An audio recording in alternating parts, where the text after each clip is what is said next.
सवाल आया था बुजुर्ग लोग जो है उनको खाना खिलाना कैसा, अगर वो गैर मुस्लिम हो तो। एक बात देखिए, जो वृद्ध आश्रम होता है उसके अंदर जो है वो बूढ़े लोग रहते हैं जो कि कमा नहीं सकते, उम्र के आखिरी पड़ाव में होते हैं, वो सख्त ज़रूरतमंद होते हैं। और अल्लाह की कोई भी मखलूक हो, चाहे वो इंसान हो या जानवर, उन्हें खाना खिलाना सवाब का काम है। क्योंकि लिए इंसान जो है उसको भी खाना खिलाना ये सवाब का काम है। और वो फिर गैर मुस्लिम हो या मुस्लिम हो, उसमें कोई नहीं देखा जाएगा, वो किसी भी मज़हब से ताल्लुक़ रखने वाला हो, उसे खाना खिलाया जाए। क्योंकि हमने देखा कि एक फाहिशा ने एक तालाब के किनारे जो है एक कुत्ते को देखा जो कि प्यास से तड़प रहा था, उससे पानी पिलाया। उसके पानी पिलाने की नेकी के सदके अल्लाह ने उसे जन्नत अता की। तो आप भी नेकियां कमाएं और बुजुर्ग लोग को खाना खिलाए, पानी पिलाए और उनके लिए जो भी है जो हो सके वो करें, इसलिए कि वो अपनी उम्र के आखिरी पड़ाव में है। ये उम्र उनकी ख़त्म होने वाली है, ये उम्र उनकी आखिरी उम्र है।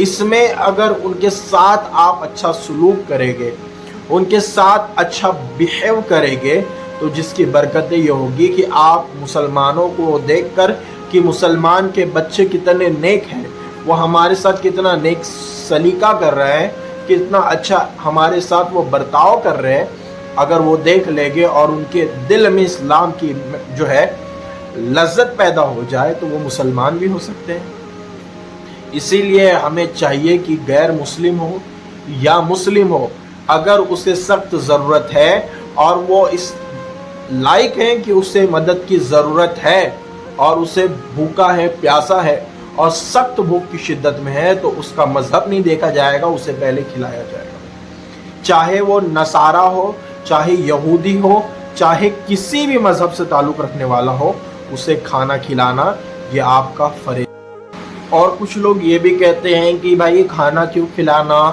और क्यों ऐसे काम करना। अरे भाई, वो खिला रहा है, वो पिला रहा है, उससे अल्लाह ने दिया है इसलिए खिला रहा है। अब वो खिला रहा है, पिला रहा है, पर तुम्हारे पेट में क्यों दर्द हो रहा है? चलो उसने गैर मुस्लिम को खिलाया तो तुम कम से कम मुसलमान को तो खिलाओ। जो बच्चे मदरसे में पढ़ते हैं उनकी मदद करो। तुम्हारे दिल में इतना दर्द हो रहा है तो तुम खिला दो। अगर वो मुसलमान के लिए नहीं कर रहा है, गैर मुस्लिम के लिए कर रहा है, तो ठीक है, कर लिया उसने गैर मुस्लिम के लिए। अगर तुम्हारे पेट में मोड़ उठ रही है तो तुम भी खिला दो ना। तुम क्यों आवाज़ उठाते हो कि इसको मत खिलाओ, उसको मत खिलाओ? कभी किताबें देखी है उठाकर? अल्लाह के रसूल सल्लल्लाहु अलैहि वसल्लम से जो है एक बच्चा अपनी माँ के लिए चादर मांगने आया, तो आपने उससे मज़हब पूछा, बल्कि अपनी कमीज़ चादर उतारी रूम में जाकर और उसे दे दी, क्योंकि आपके पास और दूसरी चादर नहीं थी। आपके पास दूसरी चादर मौजूद नहीं थी, फिर भी आपने उसकी माँ के लिए चादर दी। क्यों? क्योंकि लिए वहाँ पर ये नहीं देखा आपने कि किस मज़हब से ताल्लुक़ रखता है, बल्कि आपने उसकी मदद करने से जो है फ़ैसला किया कि उसकी मदद करना ज़रूरी है। और ये मदद ही की बरकतें हैं कि जब बंदा किसी की मदद करता है तो अल्लाह ताला उसके सबब, उसकी बरकत से जो है उसे ईमान की दौलत भी अता कर देता है। अगर बंदे को ईमान मिल जाता है तो उसकी ज़िंदगी बन जाती है। आप लोगों की ज़िंदगियां बनाएं। आप जो है इस मामलों में मत उलझें कि भाई वो मुसलमान है, काफिर है। भाई सख्त मजबूर है, और सख्त मजबूर होते हैं जो कि वृद्ध आश्रम में रहते हैं। हमने अपनी आँखों से देखा है और उन जगहों में जाकर उन हालातों को देखा है कि वो कितने बेबस होते हैं, वो कितने परेशान होते हैं। अरे वो अपने घर वालों से ठुकराए हुए होते हैं। उनके खैर ख्वाही के लिए जाना ये बहुत बड़ी बात है। अरे किसी अल्लाह की किसी मखलूक का दिल खुश कर देना ये बहुत बड़ी बात है।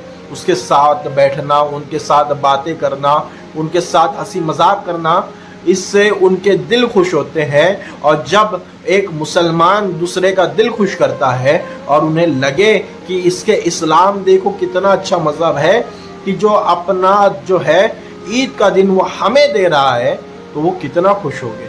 आप अकेले मत जाए, बल्कि अपने बच्चों के साथ उनके पास जाए اور ان لوگوں کی مدد کریں، اس لیے کہ مدد کرنا اور جو ہے مجبوروں کو کھانا کھلانا یہ ہمارے آقا کی سنت ہے، یہ ہمارے نبیوں کی سنت ہے، اور یہی ولیوں کی سنتیں ہیں، ٹھیک ہے؟